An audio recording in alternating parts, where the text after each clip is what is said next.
le Symposium international de théologie, qui a débuté mercredi le 11 juin, rassemble quelques 350 représentants du monde entier sur le campus de l'Université Laval.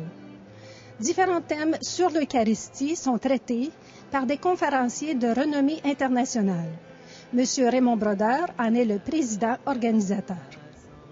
Monsieur Raymond Brodeur, vous êtes le président du comité organisateur du Symposium international. J'aimerais savoir si le Symposium fait toujours partie d'un congrès eucharistique. Alors, les congrès eucharistiques ont débuté en 1891. Et puis, ça a été au centenaire de ces congrès, donc en 1881, et c'est en 1981 qu'a eu lieu le premier symposium. C'est une idée qui était venue des Français, c'était lors du congrès eucharistique de Lourdes, donc en 1981. Et depuis ce temps-là, la coutume s'est établie de toujours faire une rencontre de théologiens avec des évêques, des cardinaux, pendant 3 jours avant le congrès eucharistique. Donc, ça existe depuis, disons, 25 ans. Et tout à coup, l'Eucharistie dit, attention, ce qui vous identifie, c'est pas le document, mais c'est votre dignité. Et l'Eucharistie, ça vient révéler aux personnes qu'ils ont la dignité d'enfants de Dieu, qu'ils se nourrissent de la vie de Dieu.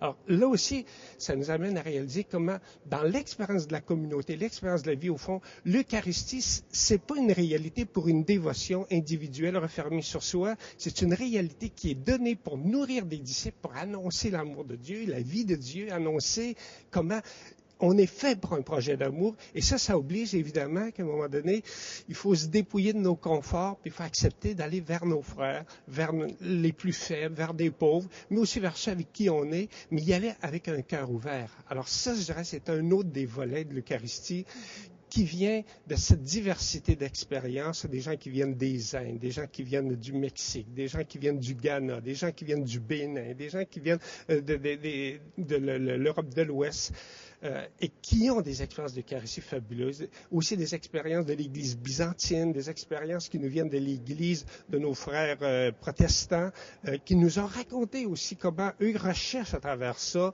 une manière, je dirais, d'être participants au projet de Dieu pour les hommes. Je sens que vous êtes profondément habité par l'Eucharistie qui est le centre et la racine de toute vie chrétienne. Et je crois bien que votre symposium est dû venir raffermir, alimenter à nouveau cette portion-là, cette connaissance de l'Eucharistie. Je vous remercie beaucoup, M. Brodeur, pour votre entrevue, pour tous les détails que vous venez de nous donner. Merci. Le Symposium international de théologie a été un franc succès. De nombreux participants ont apprécié les échanges et les conférences sur les différents thèmes de l'Eucharistie traités par des conférenciers de renommée internationale. Le Congrès international eucharistique est donc mis en route par ce symposium et nous vous invitons nombreux à venir aux célébrations d'ouverture dimanche le 15 juin. Anita Cormier pour ECDQ.